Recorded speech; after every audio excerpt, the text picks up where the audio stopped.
دکھ ہی دکھ ہے. میں اس کی طرف زیادہ جانا نہیں چاہتا. اس وقت اصل میں میرا موضوع جو ہے وہ اس دنیا میں دکھوں کا علاج. اب اس اعتبار سے غور کیجیے، دکھ دو قسم کے ہیں. قرآن مجید پر جتنا میں نے غور کیا، دکھ ایک تو وہ ہے کہ جو ناگہانی طور پر آ جاتے ہیں، اس میں ہماری کسی غلطی کو دخل نہیں ہوتا. وہ کوئی آفت سماوی ہے، کوئی زلزلہ آ گیا ہے. ابھی آپ کو معلوم ہے فوج جو قصبہ تھا گجرات اسٹیٹ کا انڈیا کا پورا ختم ہو گیا، اور میں بہت سے مسلمان بھی تھے. جب کوئی آفت سماوی آتی ہے تو وہ ظاہر بات ہے کہ پھر سب کے سب لوگ اس کی لپیٹ میں آ جاتے ہیں. زلزلہ آ گیا کہ کوئی اور طوفان آ جائے، جیسا کہ کئی مرتبہ آپ نے اخبارات میں پڑھا ہوگا اس سال امریکہ میں بہت طوفان آئے ہیں. مشرقی ساحل پر بار بار طوفان، وہاں بھی لوگ مرتے ہیں، وہاں بھی چھتیں اڑ جاتی ہیں، وہاں بھی تباہی جو ہے آتی ہے. اس حوالے سے ایک تو ہے وہ ناگہانی آفات، آفت ارضی ہو یا آفت سماوی ہو. زلزلہ ہے یا آفت ارضی ہے، طوفان آ گیا ہے، کوئی سائیکلون آ گیا یا آفت سماوی ہے، یا کوئی آسمان سے بڑا سا پتھر آ جائے. آپ کبھی کبھی اخبارات میں پڑھتے ہوں گے کہ ایک بڑی چٹان پاس سے گزر گئی، بہت بڑی خلائی چٹان جو ہے زمین کے قریب سے ہو کر گزر گئی، زمین بچ گئی، ورنہ اگر وہ زمین سے ٹکرا جاتی تو نہ معلوم کتنا بڑا یہاں پر تباہی کا معاملہ ہو. بڑے بڑے جو ہے شہاب گرتے رہے زمین کے اوپر، بڑی بڑی تباہیاں آتی رہی بازی. تو ایک تو یہ ہے، اور ان میں بھی تقسیم کیجئے یہ ناگہانی تکلیف، ناگہانی مصیبت، یا کوئی آفت سماوی یا آفت ارضی. اس کی بھی پھر دو قسمیں ہو گئی. ایک وہ کہ جو افراد کو متاثر کرتی، انفرادی سطح، آدمی سڑک پر جا رہا تھا، پیچھے سے آ کر کسی گاڑی نے ٹکر ماری، گر گیا، ٹانگ ٹوٹ گئی. اب ظاہر بات ہے کہ اس میں اس کا کوئی قصور نہیں ہے، یہ اللہ تعالیٰ کی طرف سے بات آ گئی ہے. یا یہ کہ کوئی اگر اجتماعی سطح پر آیا، جیسا کہ زلزلہ ہے، یا جیسا کہ کوئی سائیکلون ہے، کوئی بڑا طوفان ہے، بہت بڑے فلڈز آ گئے ہیں. اس وقت بھی موزمبیق میں بہت بڑا فلڈ آیا ہوا ہے، ساؤتھ افریقہ میں، اور افریقہ میں پچھلے سال بھی بہت بڑا فلڈ آیا تھا، بڑی تباہی آئی تھی. تو یہ آفت سماوی، یہ ظاہر بات ہے کہ اجتماعی سطح پر آتی ہے، بڑی بڑی مقدار میں اور تعداد میں لوگ متاثر ہوتے ہیں، لاکھوں لوگ بے گھر ہو جاتے ہیں، ہزاروں آدمی مارے جاتے ہیں. پہلی شکل جو ہے دکھ کی، جیسا کہ میں نے عرض کیا، وہ ناگہانی دکھ، کوئی آفت ارضی، کوئی آفت سماوی، خواہ وہ انفرادی ہو خواہ اجتماعی. اس کے ضمن میں کیا علاج ہے؟ ظاہر بات ہے کہ اس کا علاج یہ تو نہیں ہو سکتا کہ آپ اس کو ختم کر سکتے. انگریزی کا ایک محاورہ ہے، what cannot be cured must be endured. جو چیز جو ہے جس کا علاج نہیں ہو سکتا وہ تو برداشت کرنی پڑے گی. بعض بیماریاں بھی ایسی ہیں، ڈائبٹیز ہو گئی ہے، شوگر کا مرض ہو گیا، ڈاکٹر آپ کو بتائے گا کہ بھائی اب یہ مرض جائے گا نہیں. اب آپ کو اس مرض کے ساتھ ہی اپنے آپ کو ایڈجسٹ کر کے اپنی غذا وغیرہ اس کے مطابق طے کر لیجیے، ورنہ یہ کہ یہ نہ سمجھیے کہ یہ مرض چلا جائے. تو what cannot be cured must be endured. لہذا ان آفت سماوی و عرضی، چاہے وہ انفرادی سطح پر متاثر کرتی ہوں انسانوں کو، اور چاہے اجتماعی سطح پر، اس کا تو علاج ایک ہی ہے. عربی میں بھی ایک محاورہ یہ ہے کہ کسی نے پوچھا تھا کہ بچھو کے کاٹے کا کیا علاج ہے؟ البکاء الی الصباح. رات کو اگر کاٹا ہے کسی بچھو نے تو روتے رہو صبح تک، یہی علاج ہے، اس کا اور کوئی علاج ہے ہی نہیں. تو جو چیز لا علاج ہے اسے برداشت کر. گویا کہ یہاں جو اصل شے ہوگی کہ دنیاوی آفات، عرضی و سماوی آفات، ناگہانی آفات، ناگہانی مصیبتیں، ان کے ضمن میں ہمیں ایسی شے کی ضرورت ہے جو ہمارے اندر برداشت پیدا، اس کو جھیلنا آسان بنا دے، ہم اس کی وجہ سے بجھ کر نہ رہ جائیں، ہماری ہمتیں جواب نہ دے جائیں، ہمارا ارادہ ختم نہ ہو جائے، ہمارا حوصلہ پست نہ ہو جائے، بلکہ برداشت ہو، جھیلنا ہو، تحمل. ابھی بھٹر صاحب کہہ رہے تھے اللہ تعالیٰ ذرا سا متحمل ہے. میں نے کہا یہ بہت غلط بات کہہ رہا، اللہ بہت متحمل ہے. وہ ذرا سا تو یوں سمجھیے کہ ان کے کہنے کے انداز میں یہ بات آ گئی، ذرا سا رحیم بھی ہے. نہیں، وہ بہت رحیم ہے، بہت متحمل ہے، بہت حلیم ہے. لیکن یہ کہ ہمیں یہ جو آفات سماویہ اور عرضیاں ہیں جو ہمارے اوپر آ جاتی ہیں اللہ کی طرف سے، ان کے ضمن میں ذہنی ایک ایٹیچیوڈ پیدا ہو جائے، سوچ کا ایک خاص رخ بن جائے، انسان کے احساسات ایک خاص طور پر ڈھل جائیں، تو پھر ان کو برداشت کرنا آسان ہو جائے. اور وہ کیا ہے؟ وہ ہمارے ایمان کا لازمی تقاضا. ایمان ہمیں یہ بتاتا ہے کہ کوئی مصیبت زمین میں آتی ہے نہ تمہاری جانوں پر آتی ہے بغیر اذن رب. جو کچھ آ رہا ہے اللہ تعالیٰ کے فیصلے سے آیا ہے. یہ کوئی اندھا بہرا مادہ نہیں ہے، یہ کوئی اندھا بھینسا نہیں ہے کہ اس نے آ کے آپ کو ٹکر مار دی ہے. نہیں، یہ تو سمیع و بصیر، علیم و خبیر اللہ، اور حکیم اور قدیر اللہ کا فیصلہ ہے. لہذا یہ من جانب اللہ ہے، اس کو تم سمجھو کہ اللہ تعالیٰ کی طرف سے ہے. اور جب اللہ کی طرف سے ہے تو سورہ آل عمران میں فرمایا بیدہ الخیر، اس کے ہاتھ میں تو خیر ہی خیر ہے. یعنی بظاہر تمہیں محسوس ہوتا بھی ہو کہ یہ میرے لیے تکلیف دہ بات آ گئی ہے، تو اس کو یوں سمجھو کہ اس کا نتیجہ جو میرے حق میں نکلے گا وہ خیر ہوگا. فوری طور پر تو تکلیف تکلیف ہے، مجھے اچھی نہیں لگ رہی، ناگوار ہے، لیکن نتیجہ اس کا خیر نکلے. جیسے بچہ بیمار ہے، ماں اسے دوا پینے پر مجبور کر رہی، کڑوی دوا ہے، وہ تو سمجھتا ہے اس پر بڑا زور ہو رہا ہے، یا آپ لے گئے اسے ڈاکٹر کے ہاں ٹیکا لگوایا ہے، وہ تو چیخ رہا ہے، رو رہا ہے، لیکن آپ کو معلوم ہے، کاش اسے بھی معلوم ہو جائے کہ میرے خیر کے لیے، میرے بھلے کے لیے. اگر اسے یہ معلوم اور محسوس ہو جائے تو اس کی تکلیف اس کے اندر بہت کمی آ جائے گی، وہ سہار لے گا اس کو، وہ برداشت کرے. اس حوالے سے اس کا جو ہمارے دین میں اس کا نام ہے، اس ذہنی کیفیت کا، ان احساسات کا، اسے ہم کہتے ہیں تسلیم و رضا. جو کچھ آ رہا ہے اللہ کی طرف سے آ رہا ہے، لہذا سر تسلیم خم ہے. اے اللہ ہم قبول کرتے ہیں، رضا ہر حال میں تیری رضا پر راضی، جو تیرا فیصلہ ہے ہمیں بصر و چشم قبول. تسلیم و رضا، ہم بھی تسلیم کی خو ڈالیں گے. بے نیازی تیری عادت ہی صحیح، اللہ تو بے نیاز ہے، لیکن اے اللہ تو ہمارے لیے جو بھی تکلیف کا تو نے فیصلہ کیا، تسلیم کی خو ڈالیں گے. عادت پیدا کر لیں گے اپنے اندر کہ ہر ساقی ماریخ عین الطافس، کہ میرا ساقی میرے پیالے میں جو کچھ ڈال دے اس کا لطف کروں گے. یہ مقام رضا ہے، یہ ایمان کا ایک ایسا تقاضا ہے کہ جس کو ہم کہیں گے ایمان کی حلاوت، ایمان کی مٹھاس. اگر آپ کا منہ کڑوا ہو جائے تو آپ چینی کھاتے ہیں تاکہ منہ کا ذائقہ ٹھیک ہو جائے. اگر تکالیف کی وجہ سے، دکھ کی وجہ سے آپ کے احساسات کے اندر کوئی خرابی پیدا ہو رہی ہے، یہ جو مقام رضا ہے یہ اس کے لیے قند ہے، یہ اس کے لیے چینی ہے، یہ اس کے لیے شہد ہے، یہ اس کی تلخی کو ظاہر کر دینے والی چیز کہ اللہ تیری رضا پر راضی، راضی برضائے رب. اب اس کے اوپر میں سمجھیے، یہ تو اصولی بات میں نے آپ کو بتا دی. اس کی 3 کیفیات ہو سکتی ہیں کیوں اللہ کی طرف سے یہ چیزیں آتی ہیں. سب سے پہلی شے ہے، اب وہ جو آیات میں نے سنائی تھی وہ سن لیجیے پہلے ترجمہ.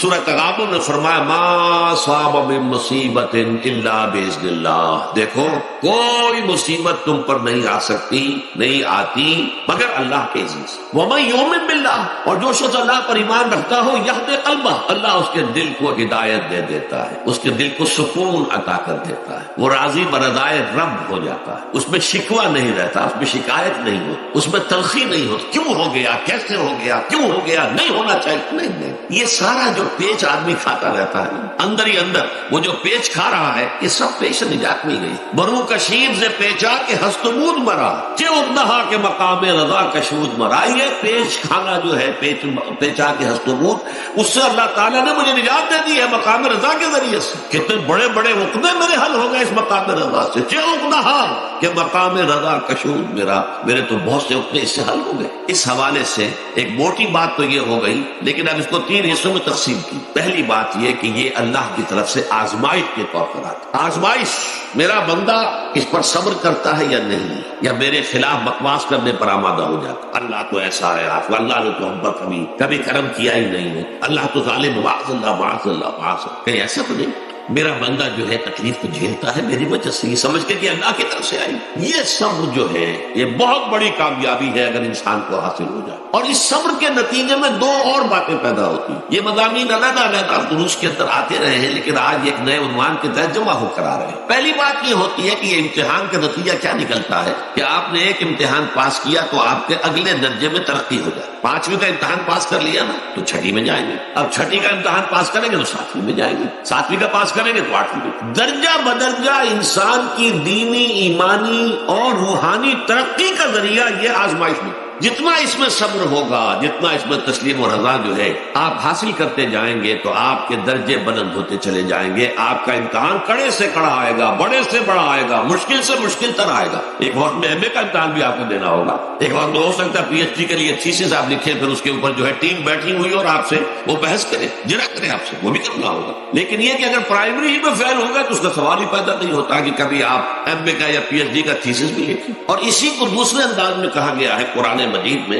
وَلِيُبْلِيَ الْمُؤْمِنِينَ مِنْهُ بَلَاءً حَسَنًا. اصل میں ابلا کہتے ہیں، بلا یبلو جو ہے عربی زبان میں آتا ہے آزمانا. خلق الموت والحیات لِيَبْلُوَكُمْ أَيُّكُمْ أَحْسَنُ عَمَلًا. یہی معنی ابتلا کے میں، ابتلا یبتلی آزمانا. ابلا یبلی جو آتا ہے باب افعال سے، اس میں آتا ہے کسی کو کسی تکلیف میں ڈال کر اس کو نکھارنا، کہ اس کا جوہر نکھر جائے، اس کے اندر جو خیر ہے وہ اور چمک جائے. لوگوں کو بھی معلوم ہو جائے کہ یہ شخص اس مقام کا اہل ہے، اس کے اندر یہ صلاحیت ہے، اس میں یہ قوت موجود ہے، تو یہ گویا کہ اہل ایمان کی صلاحیتوں کو نکھارنے کے لیے اور ان کے درجات کی ترقی کے لیے بھی اللہ تعالیٰ دنیا کے اندر یہ مصیبتیں اور امتحانات جو ہیں آزمائش کے حوالے سے افراد پر بھی اجتماعی طور پر ملاتا ہے۔ اور ایک اس کا اور بھی ہے، اہل ایمان پر اس طرح کی ابتلاء و آزمائش کی ایک نوعیت اور بھی ہے، اور وہ یہ ہے کہ جو بھی آپ سے غیر ارادی طور پر یا یہ کہ آپ نے کوئی گناہ ارادی طور پر بھی کر لیا، اللہ تعالیٰ اس کی سزا اسی دنیا میں دے کر آخرت کی سزا سے محفوظ کر دیتا۔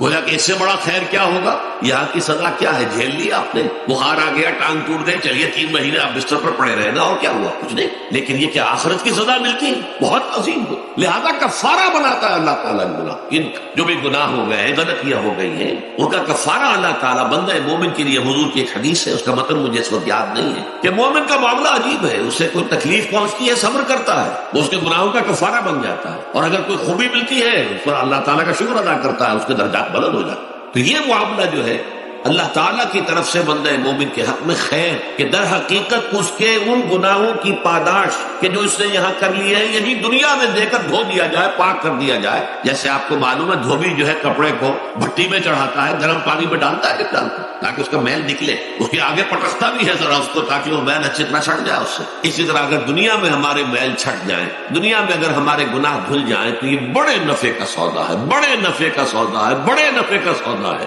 اس اعتبار سے آپ غور کیجئے کہ اگر یہ حقائق ہمارے سامنے رہے تو کیا کوئی تکلیف دنیا کی ہمیں بھاری محسوس ہوگی؟ ہمیں تو بتایا یہ گیا ہے کہ عسیٰ ان تکرہوا شیئا وہو خیر لکم وعسیٰ ان تحبوا شیئا وہو شر لکم واللہ یعلم وانتم لا تعلمون۔ ہو سکتا ہے کہ تم کسی چیز کو ناپسند کرو، ذرا حالانکہ کہ اسی میں تمہارے لیے خیر ہے، تمہیں نہیں پتا، اور ہو سکتا ہے تم کسی چیز کو پسند کرو، ذرا حالانکہ کہ اس میں تمہارا شر ہے لیکن تمہیں نہیں معلوم۔ اللہ یعلم وانتم لا تعلمون، اللہ جانتا ہے تم نہیں جانتے۔ اس حوالے سے سپردم مایا خیشرا خدانی حساب کم و بیشرا، اے اللہ، اس کو کہتے ہیں تفویض۔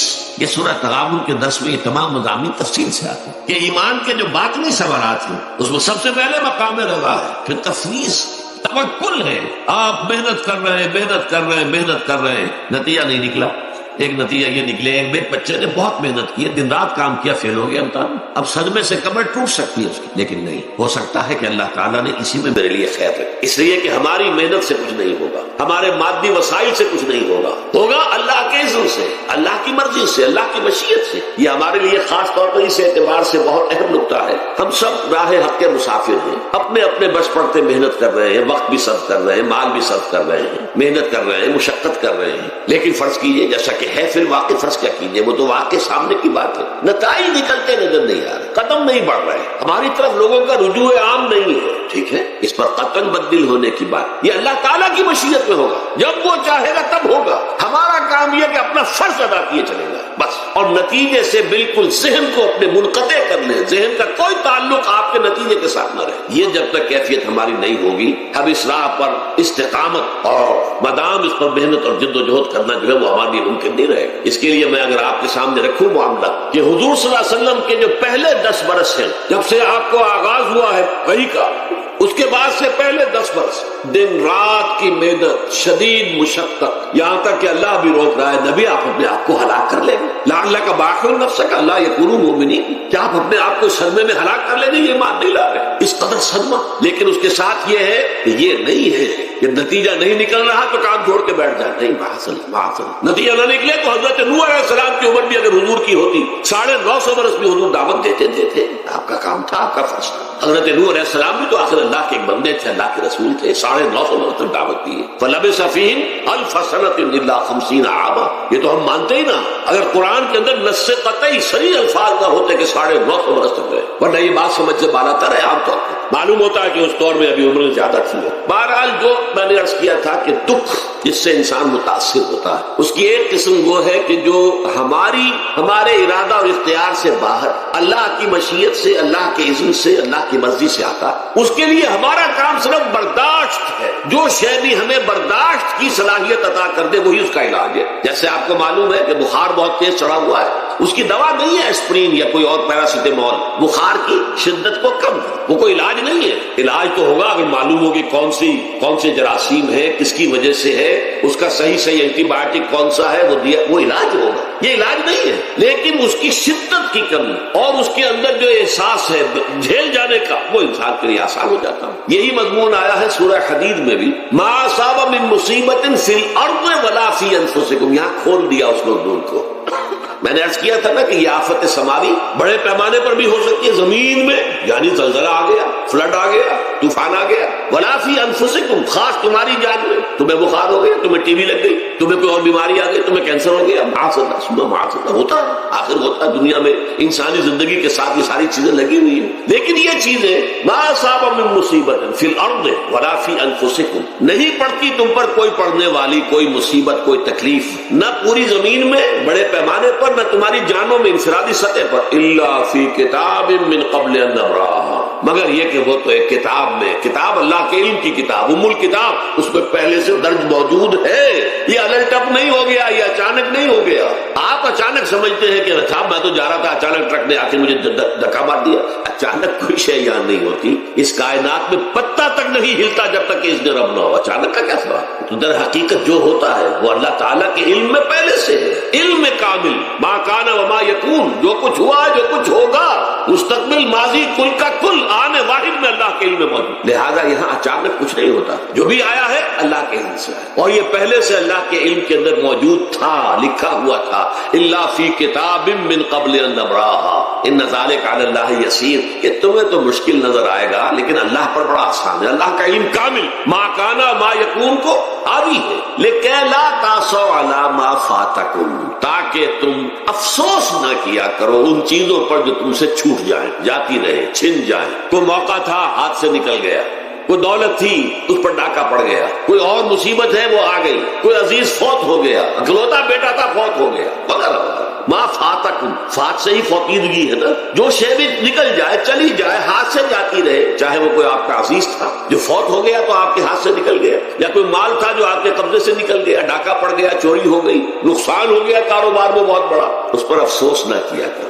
اگر افسوس کرو گے تو اس کا مطلب کیا ہوگا کہ تمہیں اللہ پر اعتماد نہیں ہے، یا تم سمجھتے ہو کہ اللہ کے سوا بھی کوئی ہے تو یہ کام کر سکتا۔ کائنات میں تو ایک ہی کی مرضی چلتی ہے، وہ ہے اللہ۔ لہذا اگرچہ وہ کسی کے ذریعے سے تکلیف آپ کو پہنچی ہے، کسی نے آپ کو پتھر مارا ہے، وہ پتھر ہو سکتا ہے آپ کو نہ لگتا، لگ گیا ہے تو اللہ کے فیصلے سے لگا ہے، اس کا باپ بھی نہیں پتھر مار سکتا آپ کو اگر اللہ کا اذن نہ ہو۔ لہذا آپ پتھر مارنے والے کو بھی مجرم سمجھیے، ٹھیک ہے، اس سے بھی قصاص لینے کا آپ کو حق ہے، لیکن یہ جان لیجیے کہ جو آیا ہے پتھر وہ اذن رب سے آیا۔ اب ظاہر بات ہے کہ اگر یہ کیفیت ہوگی تو غصہ اتنا نہیں ہوگا اس شخص پر کہ جس نے یہ کام کیا، بلکہ ہو سکتا ہے آدمی مسکرا کے رہ جائے، جیسے کہ وہ میں واقعہ سناتا رہا ہوں اپنے دروس میں کہ ایک درویش ملک صاحب بھی جا رہا تھا، جو رب کرے سو ہو، جو رب کرے سو ہو، جو رب کرے سو ہو، کسی شخص نے پتھر اٹھا کر دے مارا، اس کے سر پہ لگ گیا کہ اس نے پیچھے پلٹ کر دیکھا کس نے مارا، اس نے مجھے کیا دیکھتے ہو، جو رب کرے سو ہو، یہ تو رب کے مارے۔ اس نے کہا مجھے تو یہ پتھر رب کے مارے ہی لگا ہے، لیکن میں دیکھ یہ رہا تھا بیچ میں کس کا منہ کالا ہو گیا،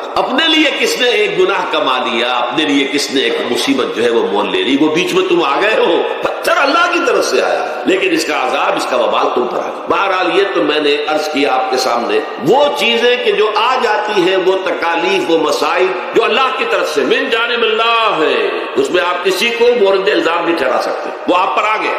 دوسری تکلیفیں وہ ہے جن کے لیے فارسی میں کہتے ہیں خود کردہ، اپنے ہاتھوں جو مصیبتیں آتی ہیں۔ اس کے لیے میں نے آپ کو سورہ شورى کی آیت سنائی، ما اصابکم من مصیبت فبما کسبت ایدیکم ویعفو عن کثیر، جو مصیبت بھی تم پر آتی ہے انسانوں، وہ تمہارے اپنے ہاتھوں کے کرتوتوں کی وجہ سے آتی، اور ابھی تو اللہ بہت سی چیزوں کو تو معاف بھی کرتا رہتا ہے، ہر تمہاری غلطی پر پکڑتا نہیں ہے، ہر خطا کے اوپر تمہیں سزا نہیں دیتا ہے، کوئی سزائیں معاف بھی کرتا رہتا ہے، عفو و درگزر سے بھی کام لیتا ہے، بہت متحمل اور حلیم بھی ہے، بہت رحیم اور غفور بھی ہے اور کریم بھی ہے۔ لیکن یہ کہ یہ جان لو کہ ایک مصیبتیں وہ ہیں جو تمہاری اپنی پیدا کر دینا بما کسبت ایدیکم، تمہارے اپنے ہاتھوں کی کمائی. یہ کون سی خود کردہ؟ یہ در حقیقت ہے اجتماعی نظام جو انسان بناتا ہے. اس اجتماعی نظام کو غلط کر کے اگر اس نے اپنے لیے مصیبتیں کھڑی کر لی، مصیبت ہے لیکن یہ مصیبت تمہارے اپنے ہاتھوں کی لائی ہوئی. تم نے نظام غلط بنایا ہوا ہے، تم نے دولت کی تقسیم غلط کی ہوئی ہے. اللہ نے تو رزق پیدا کر دیا اور سب کے لیے کافی ہے. یہ تم نے کیا ہے کہ ایک طرف کچھ لوگوں کے کھتے بھرے ہوئے ہیں